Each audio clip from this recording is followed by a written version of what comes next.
Mesdames et messieurs, shalom, shalom chez vous. Bonjour à toutes et à tous. Bienvenue sur la deuxième partie de notre message. Comment lire la parole de Dieu? Comment lire la parole de Dieu? Deuxième partie. Et ce sera donc avec le prophète Lovi Elias. Alors, installez-vous confortablement et nous entrons en plein dans le vif de notre sujet. Quand on lit par exemple le verset qui parle de la façon dont l'armée de Pharaon, pendant qu'il pourchassait les enfants d'Israël à travers la mer Rouge, quand on lit le verset en fait qui nous a décrit comment l'armée avait été, comment la mer s'était refermée, d'accord, sur l'armée de Pharaon et Pharaon lui-même. Quand on lit ce verset, en fait, si vous ne méditez pas là-dessus, pour que Dieu vous ouvre en fait les yeux sur les mystères ou alors sur la véritable façon dont le scénario s'est passé, c'est-à-dire que ce qui se trouve derrière le voile, eh bien, vous n'allez jamais comprendre. Vous allez simplement lire et vous allez simplement vous faire une idée et ça s'arrête là. Il est écrit dans la Bible ceci, que les nuages se sont déplacés, d'accord? Les nuages se sont déplacés derrière les Égyptiens. Et là, il est écrit également dans la Bible que c'était le jour des Israélites et que c'était la nuit pour les Égyptiens. En fait, c'était les ténèbres, d'accord, pour les Égyptiens, mais il y avait la lumière pour les Israélites. Il est écrit également que Dieu avait divisé la mer Rouge, d'accord, aux premières heures du matin, c'est-à-dire au milieu de la nuit. Donc, très tôt le matin, alors les enfants d'Israël ont traversé la mer Rouge marchant sur la terre ferme. Alors, après que les enfants d'Israël soient passés, donc, les nuages se sont déplacés à nouveau. Donc, les Égyptiens, en fait, n'avaient pas compris, d'accord, que, en fait, ils n'étaient pas sur les bords, en fait, de la mer. Ils pensaient que, en fait, la raison pour laquelle ils ont poursuivi les Israélites, c'est parce qu'en fait, ils pensaient qu'ils étaient sur la terre ferme, sur les bords sur les bordures de la mer. Parce que avant cela, souvenez-vous, c'était sombre, d'accord, pour eux, parce qu'en fait, le temps avait changé, puisque les nuages s'étaient déplacés pour que la mer Rouge soit divisée, eh bien, le temps avait changé. Donc, eux, ils ne savaient pas que le temps avait changé. Ils ne le savaient pas. Ils n'en savaient rien, en fait. Ils n'avaient pas compris. C'est pour cela qu'ils ont poursuivi les enfants d'Israël en les voyant partir de loin. C'est pour cela qu'ils se sont lancés à leur trousse. C'est alors que l'ange qui a divisé la mer Rouge, d'accord, s'est retourné et a vu que les Égyptiens, d'accord, étaient au beau milieu de la mer parce qu'ils cherchaient à poursuivre les enfants d'Israël. C'est alors que Dieu referma, d'accord, la mer et la mer s'est refermée sur eux. Parce que c'est alors qu'ils ont compris qu'ils étaient au beau milieu de la mer. Parce qu'ils ne le savaient pas. Parce qu'en réalité, s'ils avaient su, en fait, s'ils avaient compris ce qui se passait, s'ils avaient compris que le temps avait changé, s'ils avaient compris, en fait, que la mer Rouge avait été divisée en deux, c'est pour cela qu'il y avait la terre ferme au milieu. S'ils avaient compris cela, ils ne se seraient jamais lancés aux trousses des enfants d'Israël. Ils ne le savaient pas parce qu'ils allaient prendre une pause et réfléchir. Mais rappelez-vous, ils étaient en train de les poursuivre déjà depuis leur pays. D'ailleurs, toute l'armée était déjà derrière eux. Donc, ils n'avaient pas eu ce temps-là, d'accord, d'attendre, de réfléchir et de regarder en fait autour d'eux. Parce qu'ils auraient eu en fait le temps de constater que, mais attention, la mer Rouge est divisée. Comment est-ce que la mer Rouge pouvait être divisée? Et qu'on retrouve la terre ferme à l'intérieur de la mer Rouge et que l'on pouvait passer. C'est qu'ils auraient en fait eu le temps, d'accord, de constater en fait les merveilles qui s'étaient produites là. Ils auraient eu le temps de constater en fait le phénomène, d'accord, qui avait eu lieu. Et ils auraient eu le temps, d'accord, d'avoir peur du Dieu qui a pu faire cela. Mais ils n'avaient pas ce temps.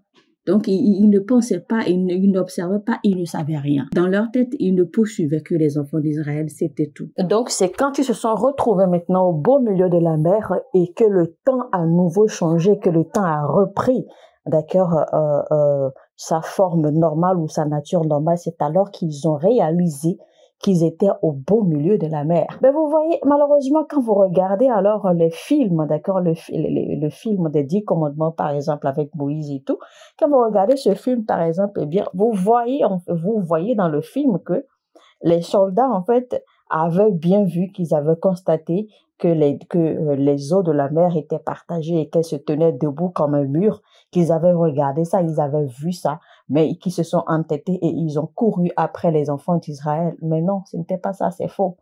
En réalité, ça ne s'est pas passé comme ça. Parce qu'il est écrit clairement que avant que les enfants d'Israël ne passent, Dieu avait changé le temps. Les nuages s'étaient déplacés. Le temps avait changé. Et donc, le temps était autre maintenant pour les enfants d'Israël et le temps était autre, d'accord, pour les Égyptiens. Donc, les Égyptiens ne voyaient pas. Donc, ils n'avaient même aucune notion du temps qu'ils faisaient en réalité. Ils ne savaient pas. Donc, ils n'ont pas pu constater le phénomène qui s'était produit, le phénomène de la division de la mer Rouge. Ils n'ont même pas constaté cela.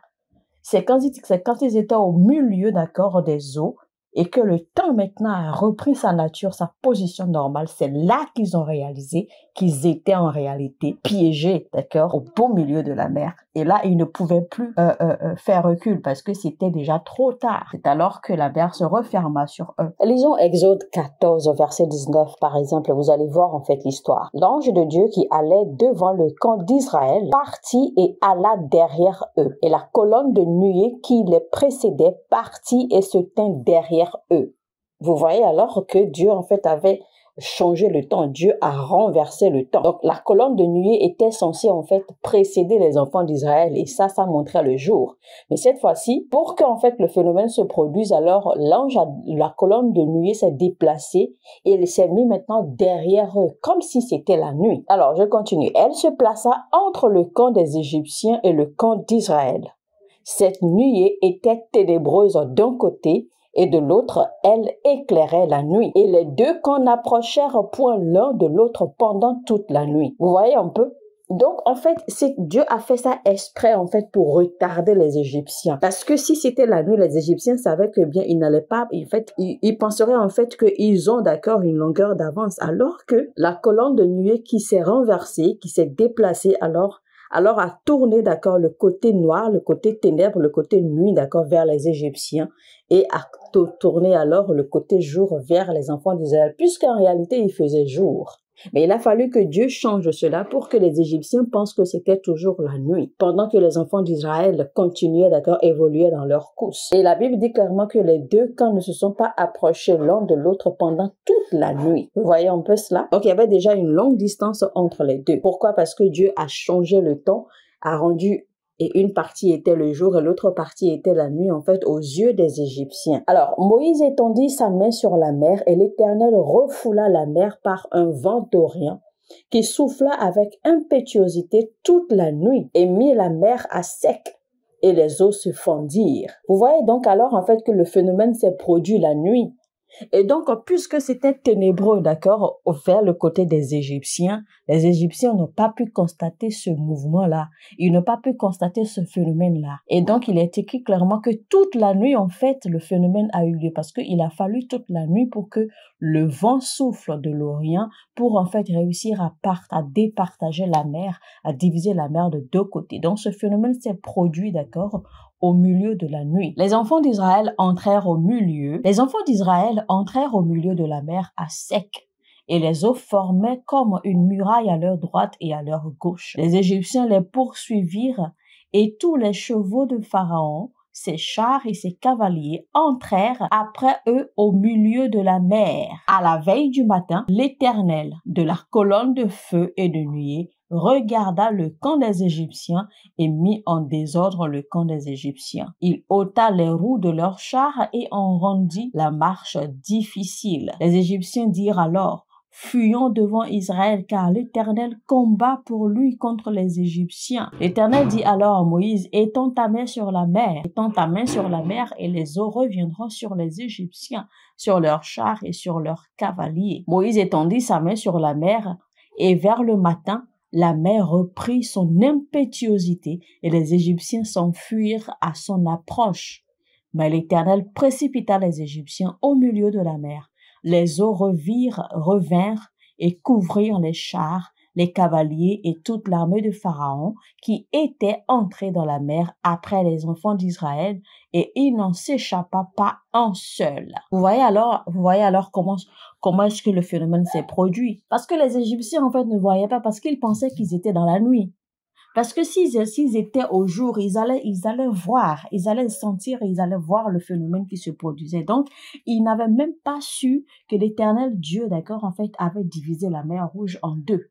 Ils ne savaient même pas. Ils n'ont pas pu le constater, ils n'ont pas pu le voir. Donc pour eux, ils étaient toujours en train de marcher sur la terre ferme, en train de poursuivre les enfants d'Israël. Donc ils ne pouvaient pas voir, d'accord, les deux murailles, les eaux de la mer qui se dressaient, qui se tenaient debout. Ils ne pouvaient pas voir ça parce que l'Éternel avait déjà changé le temps pour rendre cela ainsi, pour en fait les décevoir et les attirer dans ce piège. Vous voyez donc ces vérités ou ces réalités cachées, d'accord, derrière les mystères des Écritures. Si vous ne prenez pas le temps de méditer sérieusement et de permettre en fait à l'Esprit de Dieu de vous ouvrir votre esprit et votre cœur, vous ne pourrez pas voir ce qui se cache derrière les Écritures qui sont écrites dans la Bible. Quand vous méditez, d'accord, sérieusement sur la parole de Dieu, en fait, c'est comme si vous voyagez, d'accord, dans le temps et vous vous retrouvez, d'accord, en fait, au moment même où les événements se produisaient. Et c'est là, en fait, que vous voyez tout le détail. Ce que vous ne savez pas, en fait, concernant les Écritures, n'oubliez pas, en fait, que les Écritures ont voyagé dans le temps. Les Écritures ont voyagé dans le temps. Les Écritures ont été interprétées. Donc, les écrits, d'accord, rapportent les événements, mais les écrits sont condensés.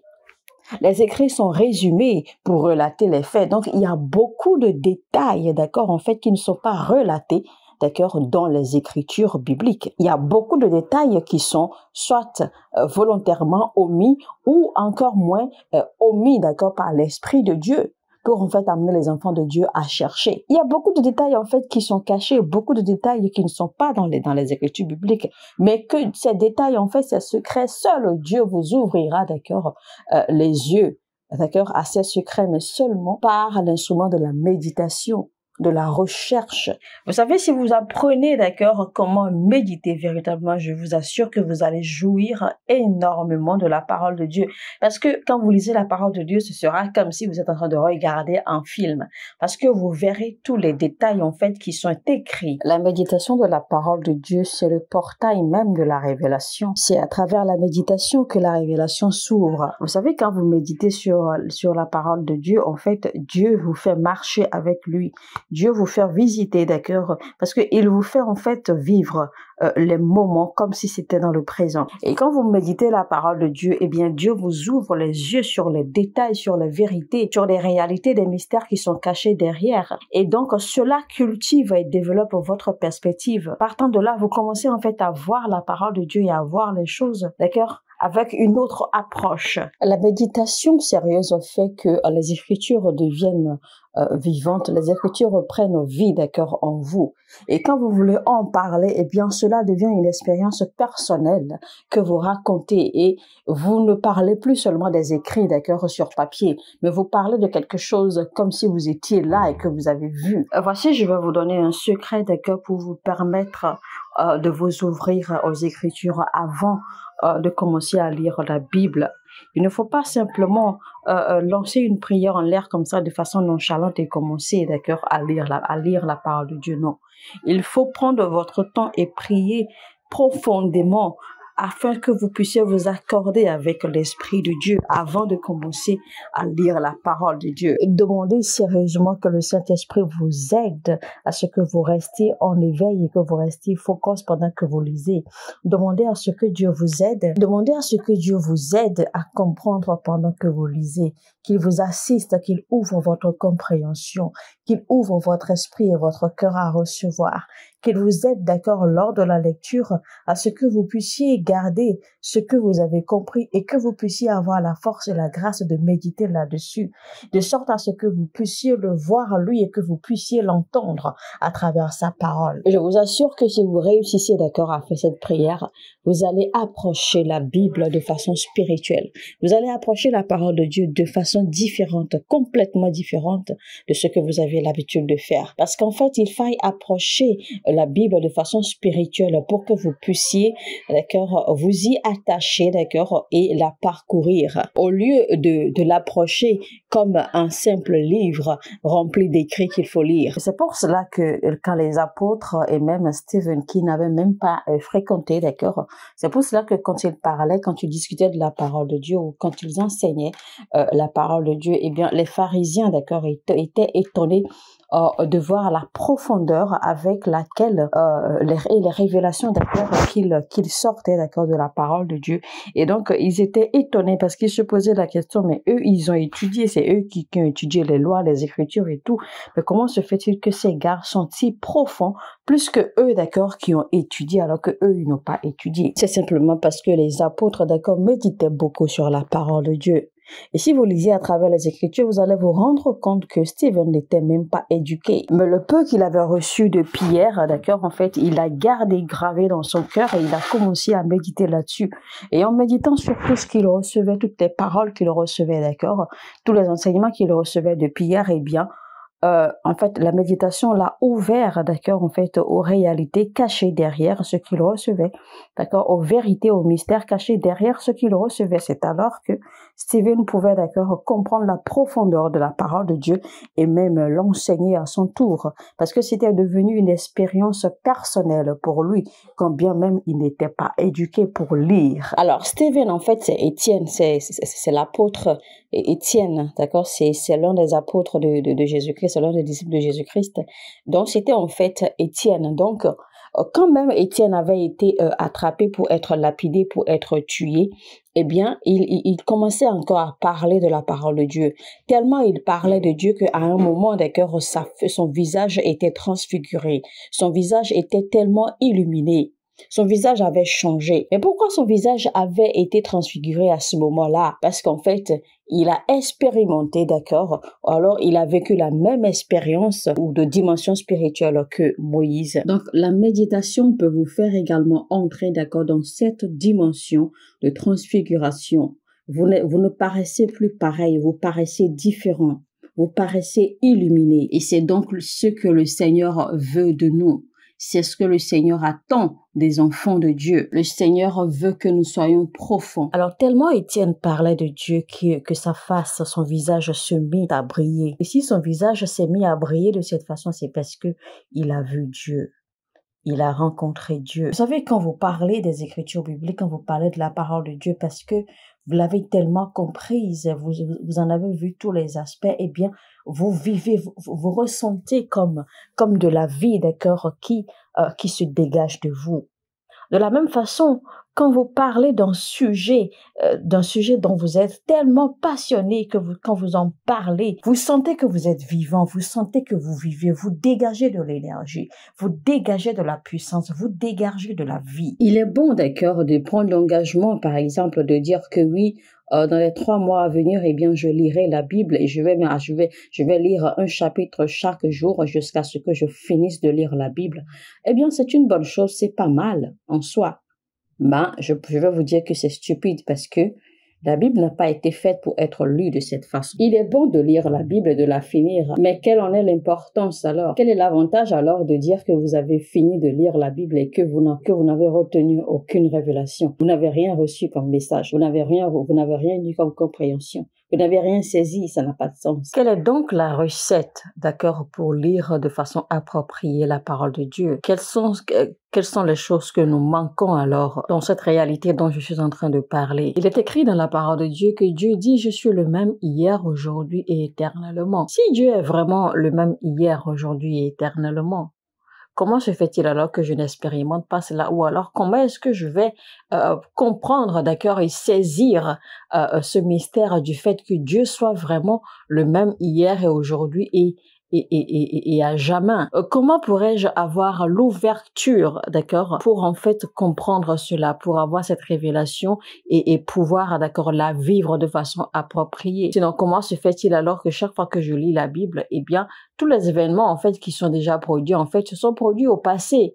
Donc, en réalité, comment se fait-il alors que quand je lis la Bible, eh bien, je ne vois que des événements qui sont passés parce que Dieu a fait ceci, Dieu a fait cela, Dieu a fait ceci, Dieu a fait cela. Donc, tout cela, en fait, est dans le passé. Mais comment faire alors pour vivre ces choses-là que je lis dans la Bible qui appartiennent déjà au passé? Comment faire alors, d'accord, pour les actualiser dans ma vie présentement? à ce siècle où je suis, appartenant à cette nouvelle génération, comment faire pour revivre ces choses? Comment faire pour voir leur manifestation dans ma vie aujourd'hui, puisque Dieu a dit qu'il est le même hier, aujourd'hui, éternellement. Ça veut dire que ce qu'il avait déjà fait, que je lis au passé, il peut encore le faire aujourd'hui, et il peut encore même faire mieux, et il le fera encore demain et éternellement. Mais comment faire alors pour vivre cette réalité? Lisons Deutéronome chapitre 6 du verset 6 au 8. « Et ces commandements que je te donne aujourd'hui seront dans ton cœur. Tu les inculqueras à tes enfants et tu en parleras quand tu seras dans ta maison, quand tu iras en voyage, quand tu te coucheras et quand tu te lèveras. Tu les liras comme un signe sur tes mains et ils seront comme des frontaux entre tes yeux. Tu les écriras sur les poteaux de ta maison et sur tes portes. » Alors, la première clé d'accord pour en fait ouvrir votre esprit à la compréhension des écritures bibliques ou de la parole de Dieu, eh bien, c'est déjà de commencer à conserver, c'est-à-dire que à garder les écritures d'accord dans votre cœur, à les mémoriser dans votre cœur. Je n'ai pas dit de les mémoriser dans la tête. Non. Je n'ai pas dit de les mémoriser écrit par écrit dans la tête. Mais il faut les mémoriser sur la tablette de votre cœur. Parce que tout ce qui pénètre votre cœur, eh bien, a de la valeur sentimentale pour vous. Et donc, vous y faites attention plus aisément. Tout ce que vous gardez seulement dans votre tête, eh bien, c'est quelque chose que vous voulez juste vous souvenir après. Et tout ce qui se trouve dans votre cœur reste toujours vivant. Mais tout ce que vous gardez seulement dans la tête, eh bien, passera facilement. Tout ce qui est dans votre cœur devient votre réalité parce que vous la revivez fréquemment. En fait, vous la revivez constamment. Et vous savez, quelque chose que vous avez gardé dans votre cœur, vous ne pouvez pas oublier. Mais toute chose que vous gardez seulement dans la tête, eh bien, est facile à oublier et à laisser au passé. Quand nous lisons, par exemple, Psaume 103, verset 21, qui dit « Bénissez l'Éternel, vous ses anges qui êtes puissants en force. » et qui exécutait ses ordres en obéissant à la voix de sa parole. Bénissez l'Éternel, vous toutes ses armées qui êtes ses serviteurs et qui faites sa volonté. Bénissez l'Éternel, vous toutes ses œuvres dans tous les lieux de sa domination. Mon âme bénit l'Éternel. Imaginez par exemple que vous êtes assis là, tranquille, et vous commencez d'accord à interagir, d'accord à communiquer avec les anges. C'est-à-dire que vous engagez la communication avec les anges. C'est-à-dire que par exemple, ce qui est démontré dans ce verset que David a fait avec les anges. Si par exemple vous voulez prier ou vous voulez adorer et que vous commencez par exemple à réciter ce verset de façon profonde, je peux vous dire que immédiatement, d'accord, les anges vont se faire sentir. Ils vont vous faire sentir qu'ils sont présents. Vous allez sentir la présence angélique tout de suite. Parce qu'en fait, ils vont comprendre tout de suite que vous cherchez, d'accord, en fait, à communiquer avec eux. Ils vont comprendre en fait que vous avez reconnu leur présence et donc ils vont comprendre en fait que vous cherchez, que vous voulez adorer Dieu, mais que vous ne voulez pas le faire seul et que vous voulez le faire avec eux. Donc tout de suite en fait, ils vont faire sentir leur présence. Et je peux vous assurer que votre atmosphère va complètement changer parce que vous voulez vous engager, d'accord, avec Dieu, mais pas seulement avec Dieu, mais aussi parce que vous avez pris conscience et que vous êtes au courant, d'accord, des ministres ou alors de ces anges, d'accord, qu'il a disposé pour vous assister dans votre marche. Par exemple, si vous entrez dans un lieu et que vous voyez quelqu'un et que vous voulez, d'accord, engager la personne dans une conversation, eh bien, vous le faites. Si vous entrez quelque part, par exemple, et que vous ne le saluez pas, d'accord, la personne qui est là, cette personne ne sera pas apte, en fait, à vous adresser la parole, ce qui est certain. Donc, si vous engagez, par exemple, dans un acte d'adoration et que vous invitez les anges, d'accord, en fait, avec vous, eh bien, les anges vont vous joindre tout de suite dans votre acte parce que ils vont savoir que vous êtes conscient de leur présence et que vous les invitez. Et ils vont effectivement, d'accord, vous rejoindre dans votre acte. Mais le problème, c'est que nous n'avons pas été enseignés ces choses, ces réalités. Sinon, imaginez un peu que David, d'accord, demande aux anges d'adorer le Seigneur avec lui. En fait, David a compris qu'avec les anges, en fait, que sa force va augmenter, qu'il ne sera pas seul et qu'il sera vite accepté. Il a reconnu la présence des anges. Donc, il a aussi compris qu'il pouvait communiquer avec les anges, que les anges pouvaient l'entendre et que les anges pouvaient, d'accord, le suivre dans son acte. Mais voyez-vous, malheureusement, eh bien, on nous a enseigné, d'accord, de seulement lire parce que nous lisons seulement ce verset sans pour autant comprendre, d'accord, la profondeur de ce verset. Je peux vous dire qu'il n'existe pas de livre aussi puissant sur cette planète que la Bible. Il n'en existe pas que la Bible, que la parole de Dieu. Donc, la Bible nous a donné des principes et des codes, d'accord, concernant la façon dont il faut s'engager avec Dieu, la façon dont il faut interagir avec Dieu, comment réagir et comment interagir, d'accord, avec la présence de Dieu. Donc, si vous approchez la Bible, si vous approchez la parole de Dieu, d'accord, de façon vulgaire, eh bien, vous allez rater beaucoup. En fait, c'est que vous aurez raté toute la base. Mais si vous l'approchez comme un livre spirituel, eh bien, vous serez disposé à recevoir. Amen. Alléluia. Alors, mesdames et messieurs, c'était donc comment lire la parole de Dieu, deuxième partie avec le prophète Lovie Elias. Afin de suivre, afin de comprendre, d'accord, ce message, eh bien, je vous demande de faire recours déjà à la première partie et vous allez mieux saisir, en fait, d'accord, tous les composantes, les secrets, la profondeur, d'accord, de ce message. Et je vous recommande surtout, d'accord, de l'écouter calmement du début jusqu'à la fin. Et je suis certaine que votre esprit sera nourri, vous serez édifié. Et ne soyez pas seul à être édifié. Partagez le lien maintenant de ce message au maximum jusqu'à ce que vous soyez fatigué de partager. Partagez autant que vous voulez. Et mais avant, likez, cliquez sur le bouton j'aime pour nous signifier que vous avez apprécié ce message et que vous appréciez les efforts que nous faisons sur cette chaîne pour vous rapprocher, d'accord, davantage de la parole de Dieu et de Dieu, notre Seigneur Jésus-Christ, notre Père créateur. Sur ce, je vous dis que Dieu vous bénisse et à très très bientôt pour un autre épisode. Shalom.